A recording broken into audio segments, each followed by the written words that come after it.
जर तुमचा आनंद कोणी पाहत नसेल. नमस्कार मित्रांनो, मी आहे इंद्रजीत. आम्ही या शब्दांच्या प्रवासामध्ये. आजचा विषय आहे आनंदाचं प्रदर्शन.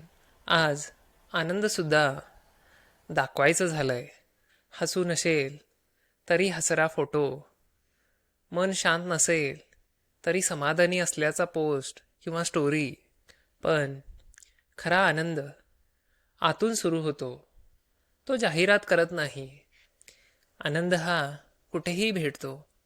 तो कधी एकटेपणात भेटतो, तो कधी गर्दीत भेटतो, कधी शांत सकाळी, कधी मनाशी केलेल्या संवादात, कधी आवडत्या व्यक्तीबरोबर केलेल्या संवादात.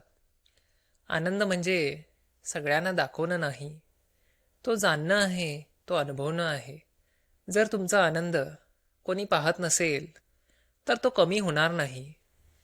आनंदाचा प्रदर्शनापेक्षा तो अनुभवणं गरजेचं आहे.